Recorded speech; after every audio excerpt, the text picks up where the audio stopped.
What's up, fight fans? Welcome to the UFC 227 post-fight show. My name's Flyin Brian J. Thank you so very much for joining me. You guys are my co-hosts. So my first question to you is, what post-fight rating would you give the entire card UFC 227 that happened in Los Angeles, California? What just happened was TJ Dillashaw put Cody No Love Garbrandt away in the very first round via standing TKO. Before that, Demetrius Mighty Mouse Johnson lost via split decision to #ANNEW Henry the Messenger Cejudo, and the rest of the fights were pretty damn good as well. I'm going to give the post-fight rating for the entire night of fights a 4 out of 5. Basically, I came into this event expecting nearly nothing, and I got a lot. Discombobulated Tomato says they gave it a 2 out of 10. Rob Amon says he's here with the golden watch, which I don't know what that means exactly. Rob Amon says he would give the fight card a big 5. He's in a really good mood tonight. I don't know why Discombobulated Tomato's not in a good mood.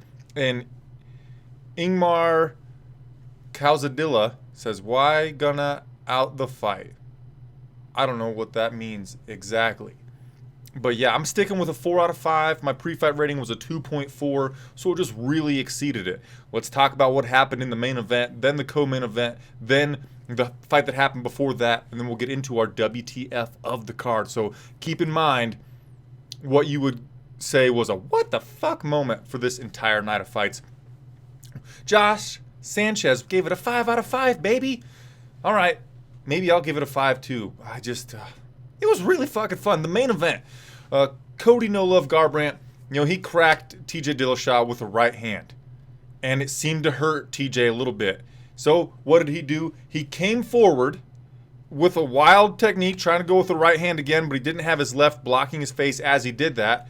And so TJ Dillashaw hit him with his own right hand, dropped him, and then proceeded to just waylay on him until Herbus Dinas, the referee, decided to call a stop to the contest. Now, I know Cody No Love was standing during this TKO finish. He protested the stoppage a little bit, but he took, I'm guessing here, 25 unanswered shots where he wasn't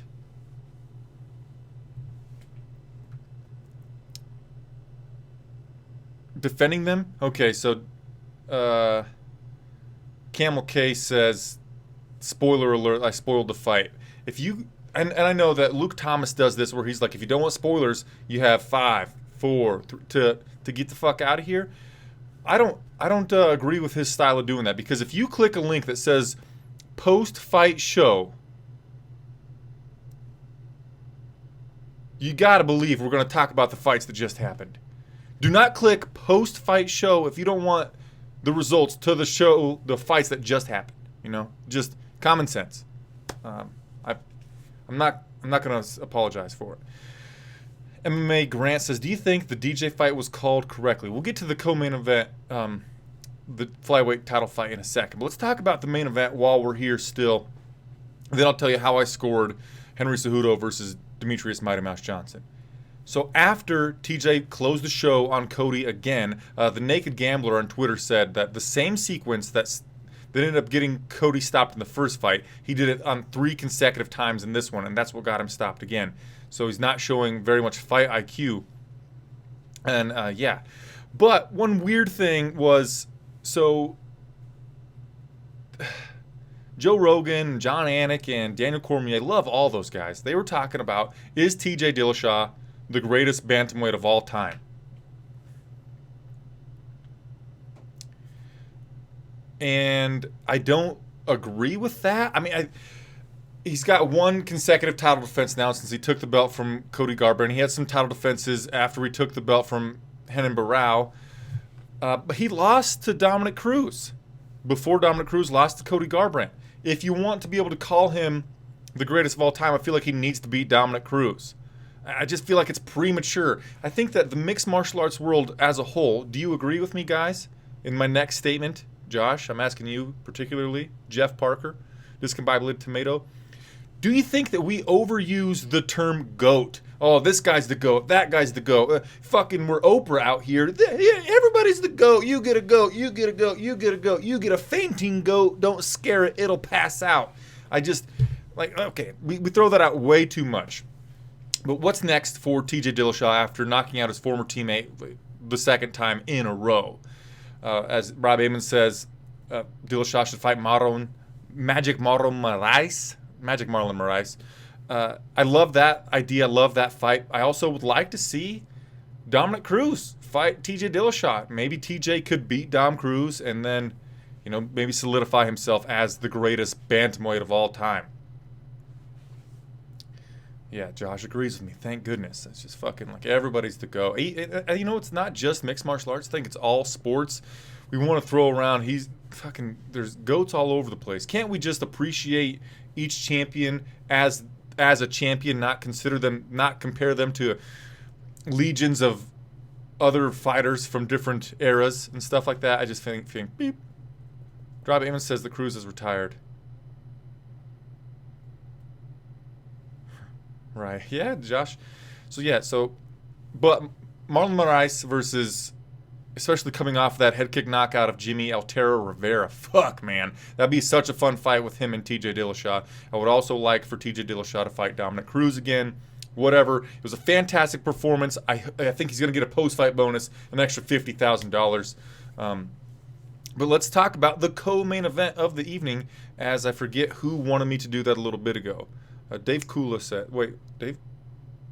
says, I think if you look at pure skill, he's the best bantamweight ever, but the resume doesn't match yet. I mean, yeah.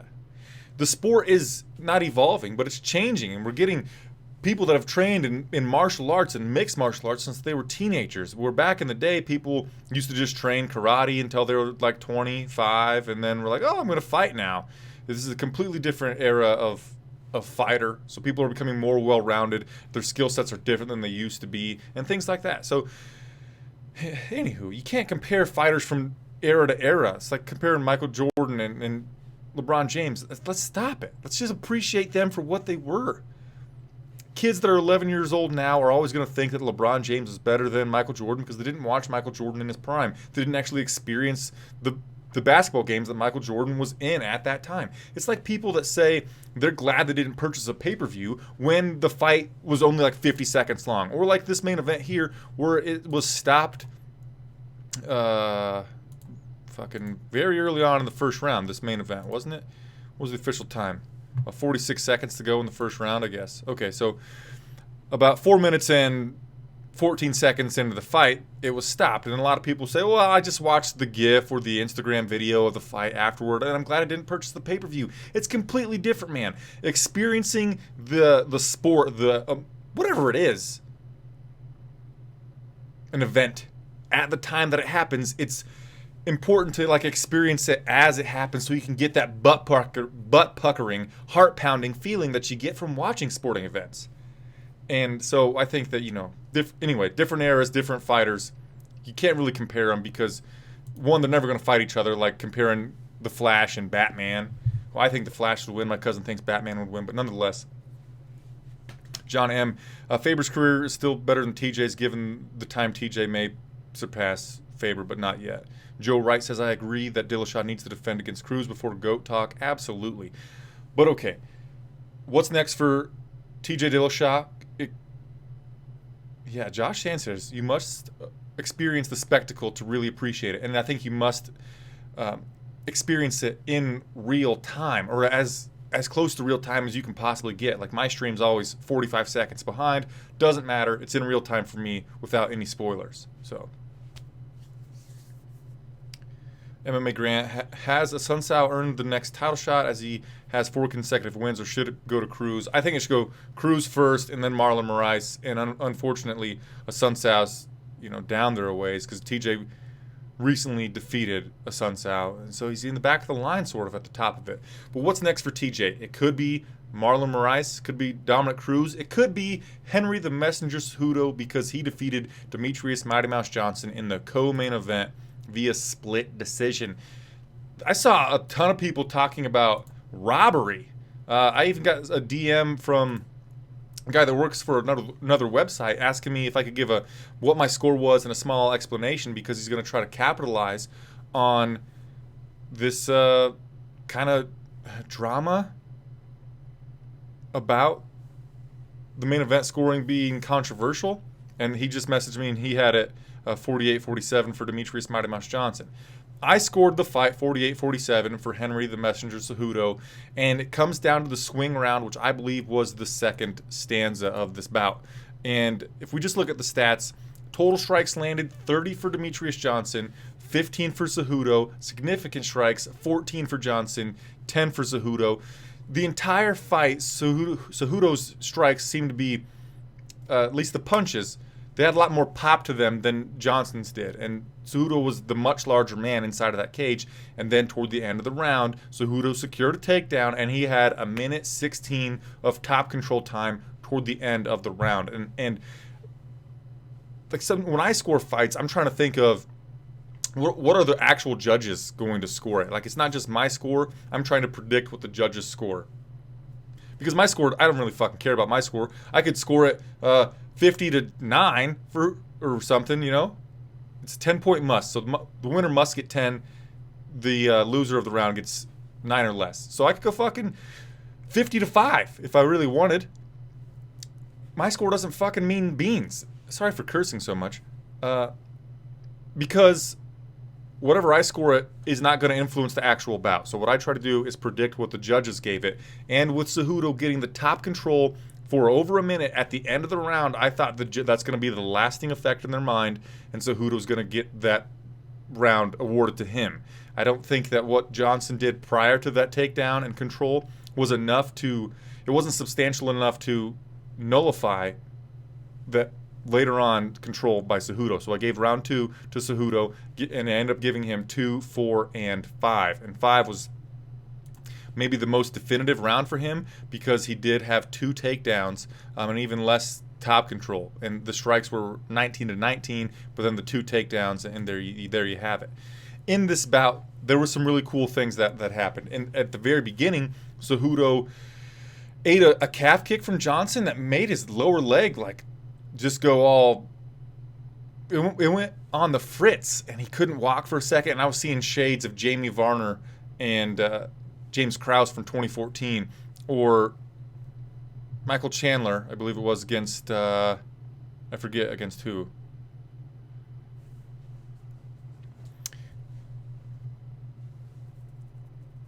But then, and Johnson kept attacking with those low kicks a lot, and Cejudo's corner after round 1 and 2 told him very specifically, dude, we need you to start checking those low kicks because he's going to chew you up with it. And what Cejudo did, not only did he start checking those low kicks, but he was switching stances. He would fight out of southpaw a lot, and to great effect. He would fight out of orthodox quite a bit as well. And whenever Johnson came in with an attack, as Cejudo had the range on him, Johnson would come in with an attack, and if he didn't get in and out quick enough, Cejudo would lock in a body lock and then go for that inside trip takedown that he got Johnson down with quite a few times. I can't remember which round it was. I believe it was round number 3. Johnson hit 2 Grambies. So he just took the momentum from Cejudo's takedown and rolled him over, got on top briefly, and then got back away from it. And it was a really, really fun bout. I think that it probably is going to get awarded fight of the night. I can't think of anything that could surpass it off the top of my head. Santos versus Holland was good. Munoz versus Brett Johns was good, but I think the co-main event here, Cejudo becoming only the second UFC flyweight champion in the history of time, I think that that's going to get the fight of the night award. All right, let's get to your comments. So I went on a long rant there. Wanted to get everything off my chest. Now I'll go get your thoughts on that fight. A few people have asked me why I didn't do a live stream for the pay-per-view portion of this fight card. I didn't think it was a big enough fight card that, only the top 2 fights, maybe top 3 fights would have really warranted me to do that live stream. But since I'm seeing so many people that really wanted the live stream play-by-play for me, I should really consider doing it for all of them. So I'll take that into consideration. Dave Kula says, TJ versus Cejudo on New Year's, Dom versus Moraes when Dom is healthy. Rob Amon says, I think there should be a rubber match between DJ and Cejudo. Josh Sanchez says Cejudo absolutely won that fight. In a fight that was relatively even, those takedowns were the biggest difference. Most dominant moments came from Cejudo throughout. Absolutely agree. And MMA Grant says, too close to be a robbery. Absolutely. So, fight fans, mixed martial arts, fight fans, sports, we talk about throwing out the GOAT term, the GOAT moniker way too often. Robbery is thrown around like a loose woman. That was horrible. I take that back.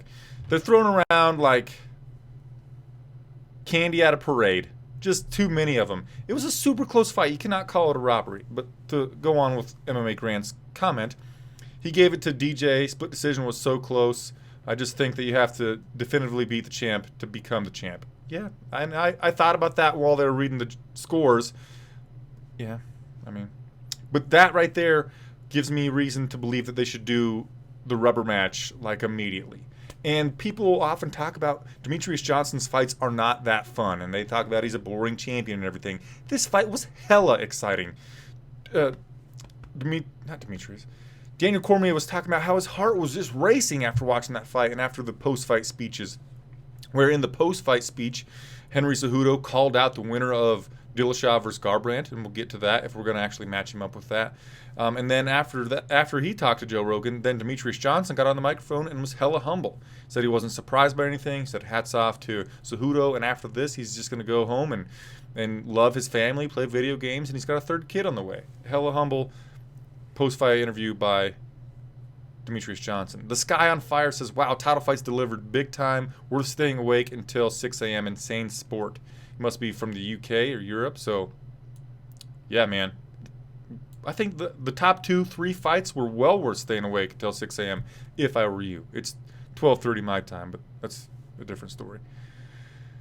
Rob Amon says, give Cejudo a trilogy first before talking about any jumps to 135. Dave Kula says, for me, watching a fight and scoring fights are different things. I had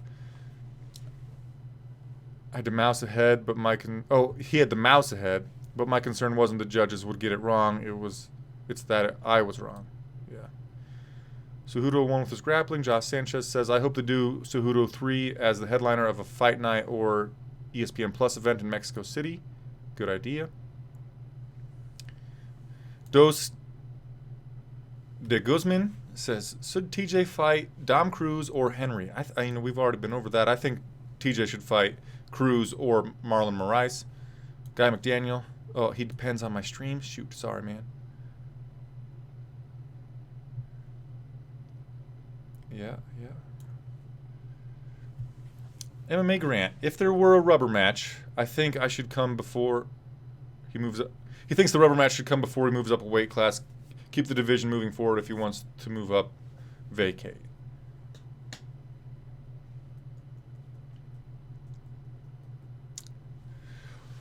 Well, what's next for TJ Dillashaw? No, what's next for Demetrius Johnson? I don't know. I think that the only option for him is an immediate rematch. There's nobody else in the flyweight division that we think could contend with him other than Henry Cejudo. I think that we definitely should give Demetrius Johnson that immediate rematch, and I do not think that Henry Cejudo is about to get a super fight or a 135-pound title shot after this bout.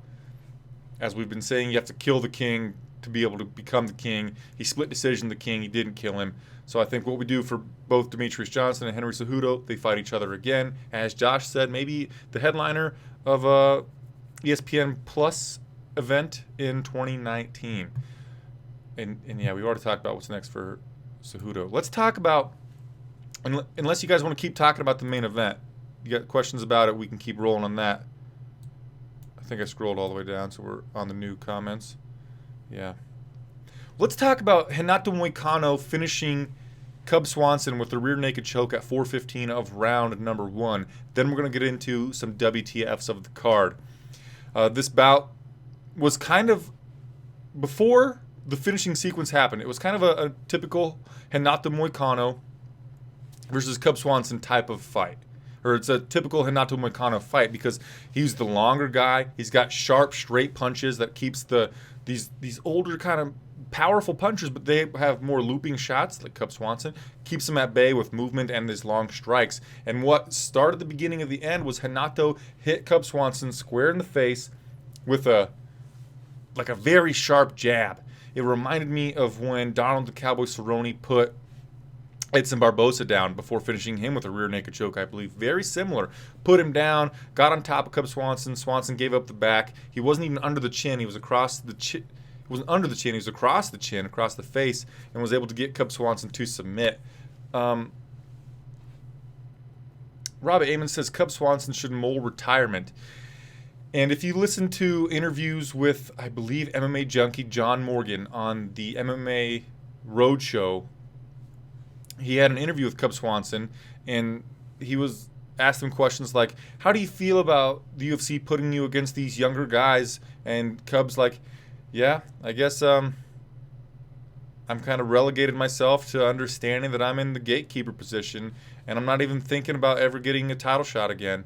And I'm not really worried about getting a title shot. I'm just here to get a paycheck for my family, and I guess I'll be a gatekeeper.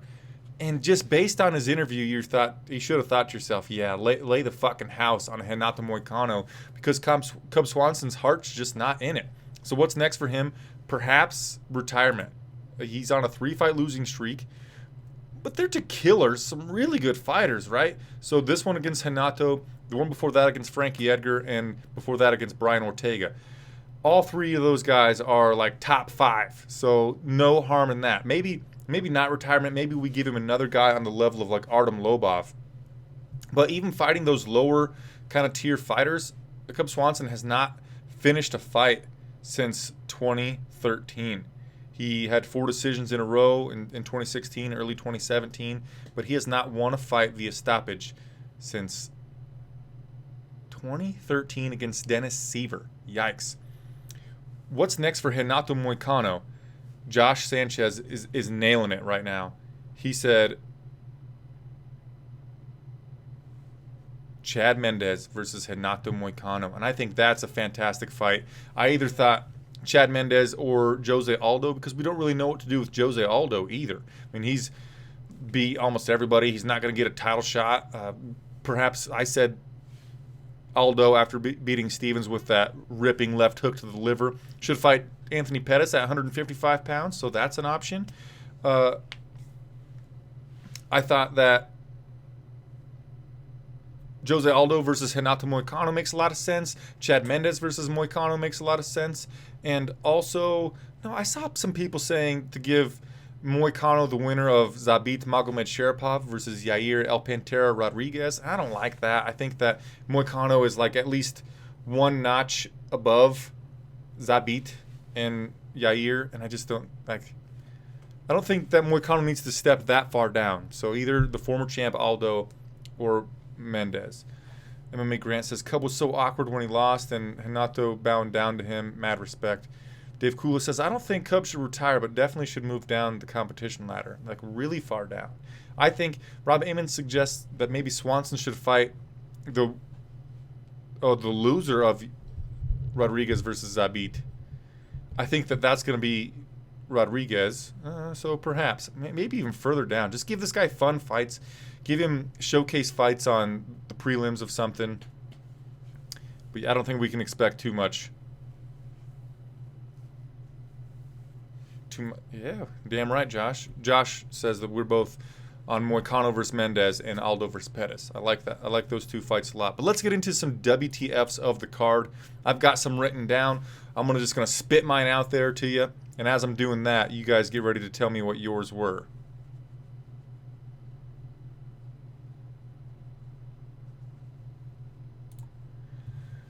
Okay. The first what the fuck of the card was very early on. Montel Jackson versus Ricky Simon.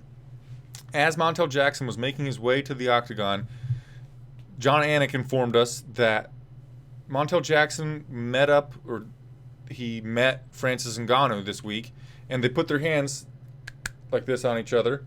And the bantamweight, Montel Jackson, has bigger hands, longer hands than fucking Francis Ngannou. What the fuck? Wow, that is very, very surprising. And in that fight against Ricky Simon, which Ricky Simon won via decision, Simon went for a lot of takedowns. Ooh, we got a new subscriber. Thanks, Dos de Guzman. There were many times where Ricky Simon had his hands clasped together, and Montel Jackson used his gigantic mitts to just grab the arm of Simon and move it away from him. And he held it like way out here a few times and then would punch him while holding his hand. And Ricky Simon was like shaking the shit out of it, couldn't get his hand away from the gigantic mitt of Montel Jackson. I'm going to use my what the fucks of the card to parlay into talking about each one of those fights. So in that bout, very early on, Jackson was having the longer strikes, and Ricky Simon was having... It's Ricky Simon, right? Was having trouble closing the distance, and he would do a lot of shifting of his shoulders, and would come with like a shovel uppercut to close the distance to get in on the takedown. He would press Montel Jackson up against the fence, but Jackson would use that gigantic mitt to ward off the takedown attempt. But as the fight went on, Jackson started to slow, and Simon basically embraced the grind, and he was able to get his hands clasped under the butt, lift Jackson up, and put him on the mat. And even if Jackson got right back to his feet, boom, again, up and down. And I think it was in the third round, Ricky Simon used a leaping in, like I said, to close the distance, leaping in like shovel uppercut, hook, shovel hook, that kind of hurt Montel Jackson. And that was basically the story of that fight. My what the fuck number 2 was Kevin Holland talking shit while eating ground and pound from Thiago Santos. And actually, I wrote that down, and then after a bit, we learned that they isolated the audio from Kevin Holland, and he was saying things like, "This sucks. Why are you hitting me so hard? Ow, ow, ow." While just eating some vicious ground and pound from Thiago Santos. What the fuck? That's strange. I like it, though. Also, what the fuck goes to Kevin Holland for being so incredibly calm and loose in there while getting his ass beat by a terrifying man. I cannot believe how someone could have such... Oh, thanks for subscribing, Aussie ASMR, multi-layered. Did I miss one too? And Mr. Grant Gregory, thank you for subscribing. The Comic Book Lad, thank you for subscribing. All of you, appreciate it so much. I just can't believe how somebody could be so calm while in the midst of a battle of fisticuffs. Just blows my mind. What the fuck? All right, let's get to yours. I'm sure you've given some. What's up, Brian J? No problem for being late.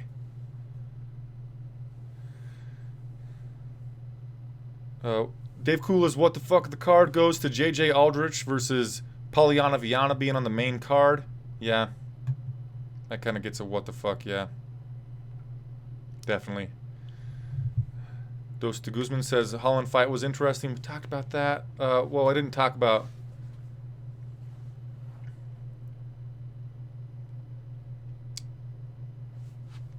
We didn't talk about that entire fight, Holland versus Santos. But Josh Sanchez says his what the fuck the card is them putting the belt on TJ upside down. Do you mean on Cejudo? So let's talk about that. Yeah, that was a what the fuck of the card. And there were many what the fuck moments in that little sequence. So when they put the belt on Henry Cejudo, it was upside down. And Joe Rogan says, hey, let's get that belt put right side up. So he like unstrapped the belt and like flipped it over, but then he didn't like strap it back for him. So the belt was upside down. Then he puts it on right side up, but didn't actually strap it. So Cejudo's just kind of holding it here and like awkwardly for a minute, and then decided to drape it over his shoulder. It was all was what the fuck. It was really strange. That was a strange moment. Absolutely it was. Ryan J wants to know... MMA Grant says the putting the belt upside down was passive-aggressive from Dana White. I don't know if Dana White had the forethought about that. It was just an accident, I'm sure. Dana is all about his brand in the UFC and making money and shit, right? So he would not do a blunder that would... You know, he wants his logo right side up, I'm guessing. He wants it proper. But yeah.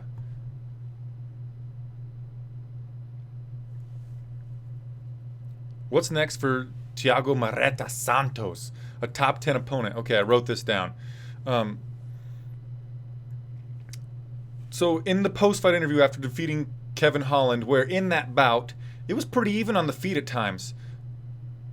But Santos was able to get takedowns a lot and then control Holland on the ground and even laid on some really good ground and pound. There was a moment in the very first round where Santos got the fight to the ground and Holland went for a flying omoplata attempt and then went for an armbar attempt off his back, and it was really wicked. I almost thought he was going to have that omoplata attempt, and Holland's jiu-jitsu skills are really, really good.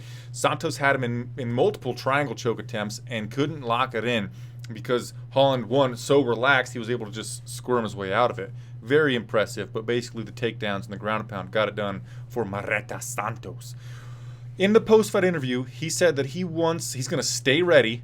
He wants to be considered as an alternate for any middleweight fight happening at UFC 230, which includes Adesanya versus Derek Brunson, Yoel Romero versus Paulo Borrachina Costa, and Chris Weidman versus Luke Rockhold. So there's an option there. But since he said that he wants on that card, let's make that fucking card just so middleweighted that we can't even hold one more middleweight fight and have Thiago Santos fight Brad Tavares. They're very close in the rankings. I think Marreta on Tapology is the 15th and Brad Tavares is 12th.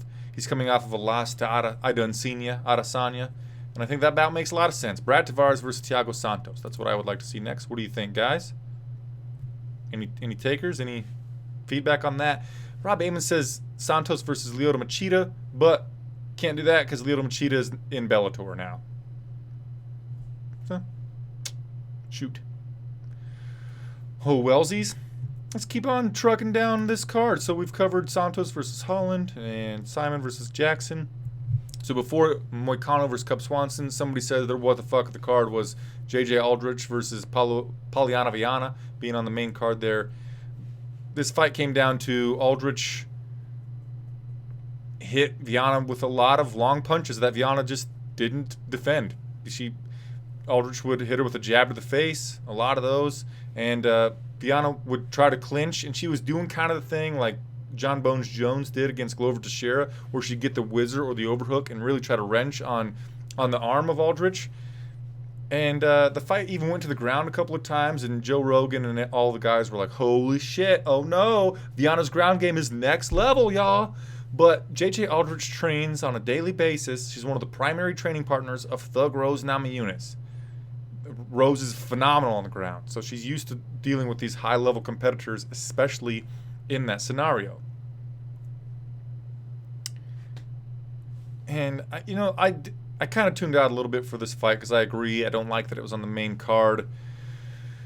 But whatever, I guess. Aldrich deserved the decision. She had the longer strikes. She was hurting Viana a little bit on the feet with those long strikes, and she was able to ward off the takedown attempts and clinch work, ground game from Viana, and there's that. Josh Sanchez says Santos versus David Branch, a Jacare winner or an injured fighter. Santos just got knocked out by David Branch, and I think that fighting Jacare would be like too high on the rankings for him. So I don't agree on that one, Josh. Josh also says Polyana Viana is still young. I told her to keep her chin up, but she already does that enough. Yeah, she wasn't defending the punches, and she just, stood straight up and down. And, like any woman with more power than J.J. Aldrich probably would have put her down. I don't like to speculate what's next for... Honestly, I don't like to speculate what's next for fighters who I don't care what's next for them. So what's next for J.J. Aldrich? I don't care. Whatever the UFC wants. I'm going to be one of those typical fighters in their post-fight. Whatever the UFC wants for me, that's what I'll take. Yay, and the win. I think that's what's next for J.J. Aldrich. In an interview, again, MMA junkie John Morgan said on the MMA Roadshow that Pat Barry, one of J.J. Aldrich's coaches, said to call out Thug Rose just as a joke. She didn't do that, but yeah. Santos versus Theodoro versus Carlos Jr. winner. I feel like Santos... Has he already fought? No. I like my Brad Tavares matchmaking. Screw you guys if you don't like it. I'm not really. I'm just kidding. But I'm going to stick with that. Moving on down the card, Pedro Munoz versus Brett the Pikey Johns. Really, really fun fight. If the co-main event doesn't get the fight of the night bonus, the extra 50 G's to each guy, it's got to go to Munoz versus Brett Johns. In that bout, these guys fought in the phone booth a lot. And I don't feel like on occasion it was working out for Pedro Munoz, but yeah, I don't think it was working out a lot for Pedro Munoz, because in the Rock'em Sock'em Robots type of exchanges, Brett Johns was doing really well in those. He seemed to be hurting Munoz a little bit, but in all other areas of the fight, Johns was not winning. Munoz went with a front kick to the body that hurt and dropped Johns. Munoz was eating the fucking lead left leg of Brett Johns alive. Hurt it so bad, Johns fell down on a couple of occasions. But when Munoz hurt Johns, he would go for a guillotine. A couple of times he would go for some ground and pound to no avail, just couldn't get there with it. Johns was doing a good job keeping him off of him. But the majority of the time when he would hurt Johns, Munoz would go for a guillotine choke at least 3 times, and Johns defended all of them. In the post-fight interview where Munoz won this fight 30-26, 29-28, 29-27, I thought it damn near could have been 30-25 given a 10-8 round in rounds 2 and 3. But Munoz said that Brett Johns was the first person to ever defend his guillotine attempt. And MMA Grant says Johns is made out of solid granite. And Mick Grant Gregory says that the fight was fucking fantastic. He didn't say fuck the F word, but I added it because it was really, really fun. Munoz won. It was a lot of fun. We could speculate what's next for him, which was really neat that 3 of the fights on the prelim portion were bantamweight fights, and then of course the last 2 were in that world as well. So let's just look at the bantamweight rankings right quick and just try to find. Munoz is ranked number 10. Above him is Aljamain the Funkmaster Sterling, who both of those guys already have wins over the Pikey Johns. Then above him is Dominic Cruz at number 8, I guess. John Hands of Stone Lineker. Jimmy El Terra Rivera. You know what? Has Jimmy fought Pedro Munoz? He already has, hasn't he? Hold on a second. I gotta do some finagling.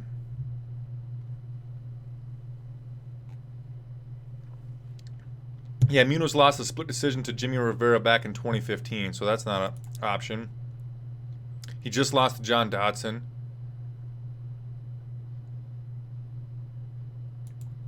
Man, I know that these guys are just ranked right next to each other. Cody Stamann is fighting Aljamain Sterling at UFC 228. Pedro has not fought Aljamain Sterling, right? Okay, I want Pedro Munoz versus the winner of Cody Stamann versus Aljamain the Funkmaster Sterling. What do you guys think? Or Rob Amon says Rafael Sunsao. I suppose that's a doable fight as well. Anyway, matchmaking's not the most fun part about this post-fight show, so let's move on. We already talked about... Did I do a specific beer pairing for this card, says MMA Grant. For the main and co-main, I did Fat Tire by New Belgium, because there's 2 versions of it. There's the old version and a new version. There's the Fat Tire Amber Ale and the Fat Tire Belgian White, or Wit beer.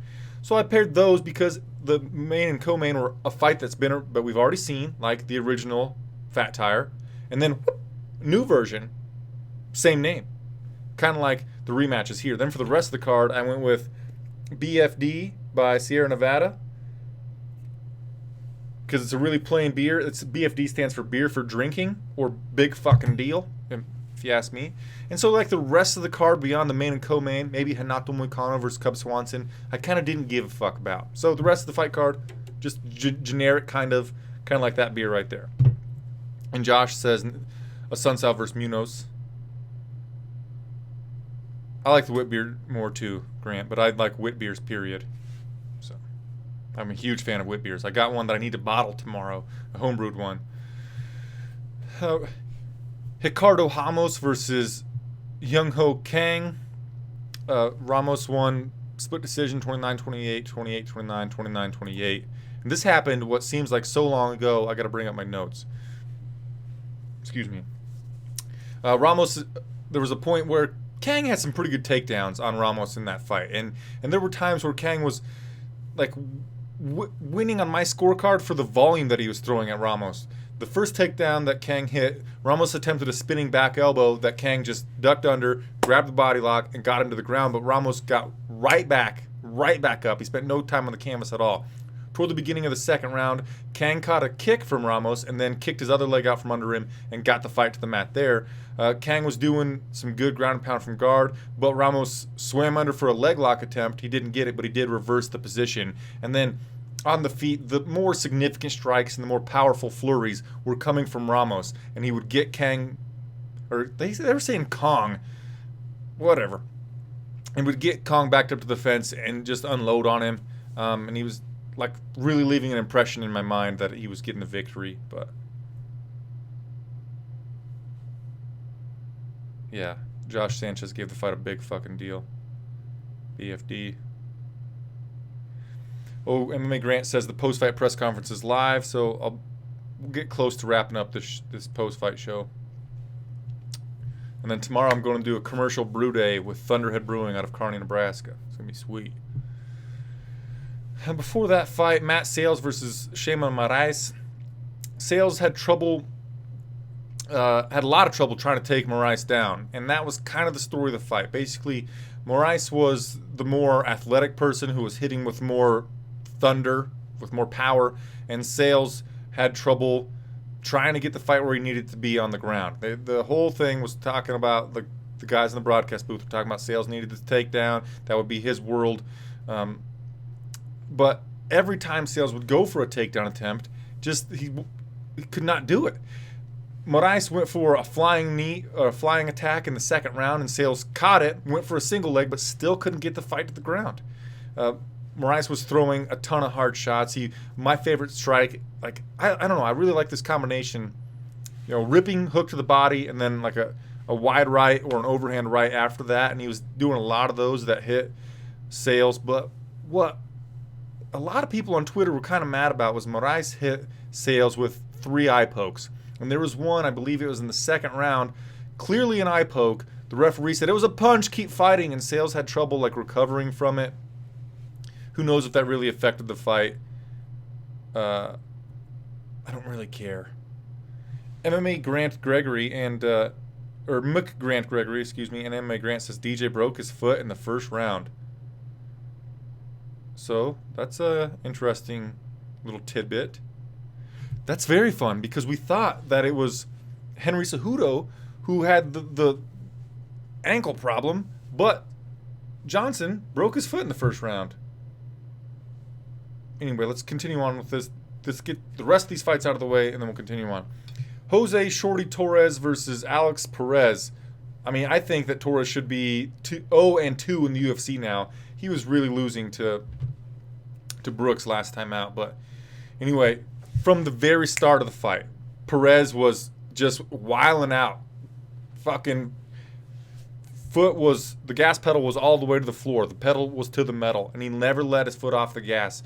He was in there he flurried at Torres the entire time. He landed 104 significant strikes in less than 1 round.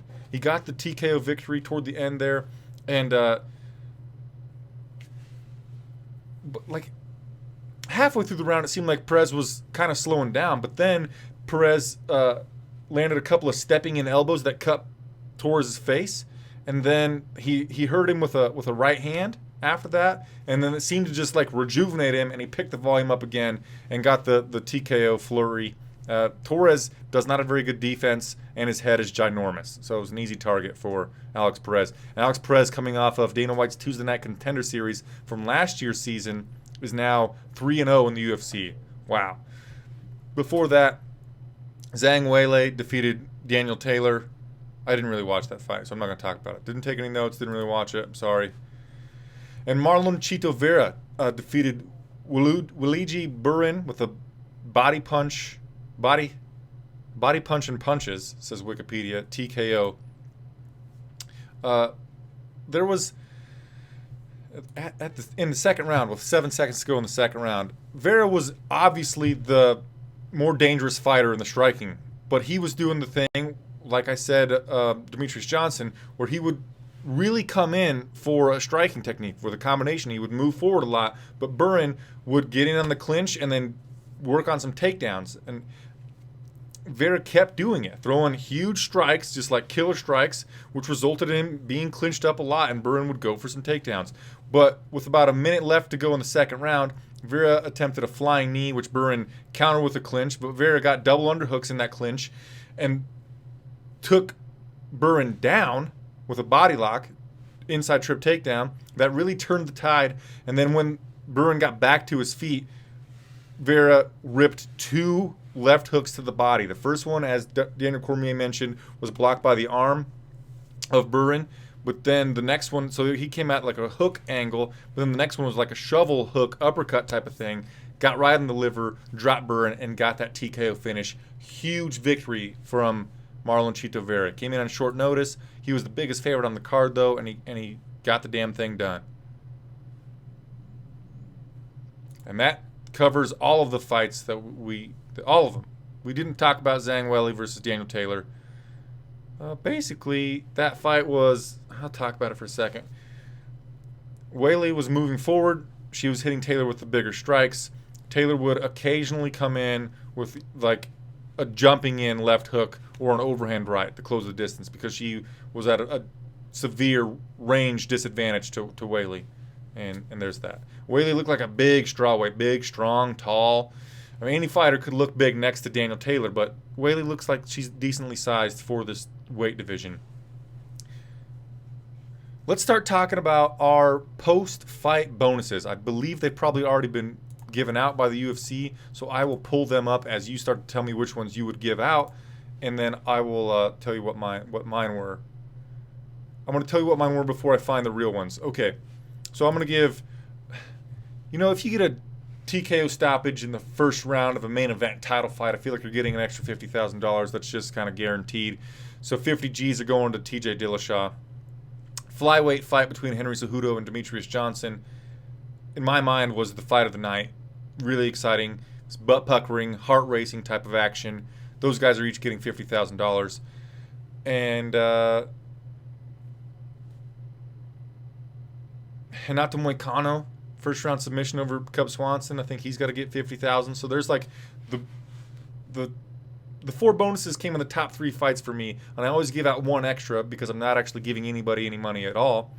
I'm going to give one to Marlon Chito Vera because his daughter had been struggling with, she had some type of disability where she could not smile.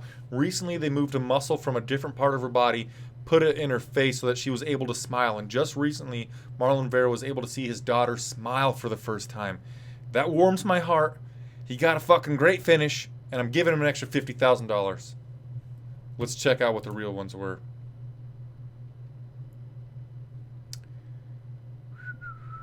One second, guys.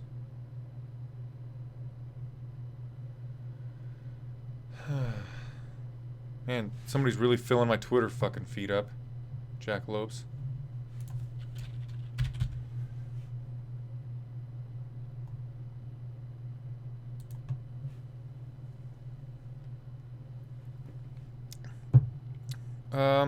Where are the fucking post-fight bonuses? Does somebody else have them?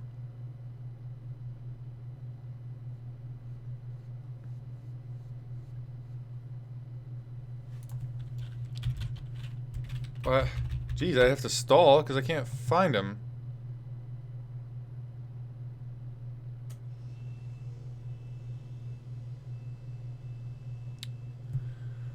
Oh, what the fuck?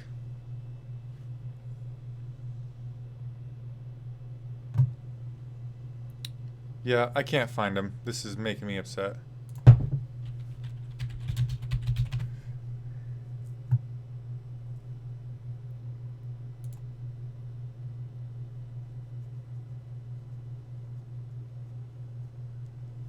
Well, I'll try. What the hell? Why do they not have the performance bonuses out yet? Oh, here we go. Fight of the night, Cejudo Johnson. Easy. Performance of the nights went to TJ Dillashaw and Renato Moicano. Knew it. Okay, we got him. Got him locked in. And back to your comments. Josh agreed that Cejudo DJ was performance or fight of the night worthy, and he also gave performance bonuses to TJ Dillashaw, Moicano, and Chito Vera. Ding, ding, ding. Perfect. Rob Amon says Dillashaw get the KO of the night, Cejudo DJ fight of the night, Moicano submission of the night. Munoz Johns deserves honorable mention. Yeah, give those guys each 10,000 extra bucks. You have the money, the UFC. Give it to them. Dave Kula says he knows that Cejudo DJ didn't get fight of the night, but it did. So.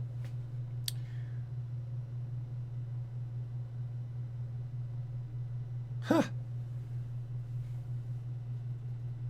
They said at the press conference that DJ Cejudo didn't get fight of the night. Weird. Then why does it say it on Wikipedia? God dang it. I'm not leaving this post-fight show till we know the real bonuses.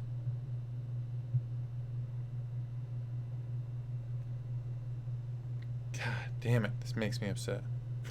Not really. But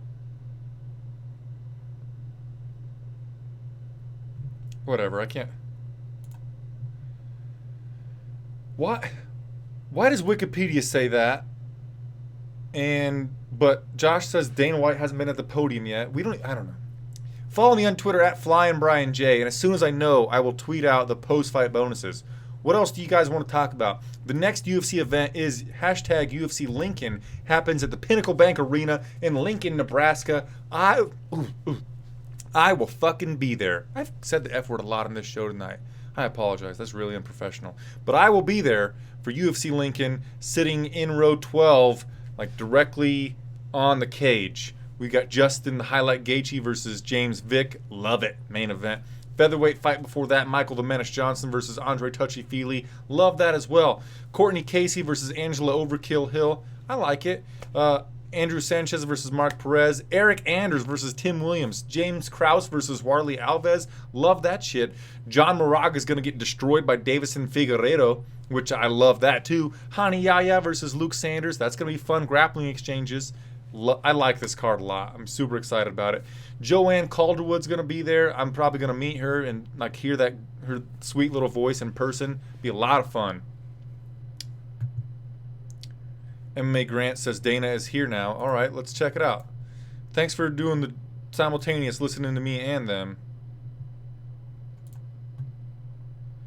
Yeah, performance bonuses, Moicano and Dillashaw, fight of the night, DJ and Cejudo. Well, we already knew that, so you guys were lying to me. Haha, we got it. Anyway, Gaethje versus Vick gets a 5 out of 5 for him. You know what? Justin Gaethje has fought 3 times in the UFC. All 3 times he has won fight of the night. Sure, he's on a 2-fight losing streak, but even if he loses here to James Vick, we don't cut this man. A guy that has fight of the night in 3 consecutive UFC appearances. The only 3 he's ever had in his career are, like I like saying, butt puckering, heart racing, nonstop action. You keep this guy around. I'm super looking forward to Justin Gaethje versus James Vick. Absolutely fantastic main event for a fucking fight card in the middle of nowhere, USA. Just so happens that I'm going to be there. So that's really a lot of fun. So I won't be doing a post-fight show for that card, but you can expect like a lot of videos from me between now and that fight card because it's the only other fight card that's happening in August, which is kind of strange, right? So we've got that fight card, and then the next one after that is UFC 228, Woodley versus Till, happening in Dallas, Texas. I think that does it for the show, guys. If you haven't already, please subscribe to the channel. I will turn this video into a podcast form. I'll turn the MP4 into an MP3 and upload it. Just search for Flyin Brian Show wherever you find your podcast. iTunes, iTunes, Stitcher, Podcast Addict, all of those. You can find the Flyin Brian Show because the MMA Mania doesn't have one right now, so I'm moving the shows to my own personal one. You can find it there. But yeah, subscribe to the channel. Thumb the video up because I know a ton of people are going to be thumbing the video down when they find it. They look for the post-fight show and they see my ugly mug sitting here talking to a bunch of commenters. But, you know, that's why I need your thumbs up to counter the guys that are going to come later and give me a shitload of thumbs down. Anyway, thanks for being here, guys. MMA Grant, Grant Gregory, Josh Sanchez. I always have trouble saying your name, man. Rob Amon, Dave Kula. I know there was Ryan here for a while. Anyway, thanks a lot, guys. I'll see you later on. Namaste. Peace out, y'all.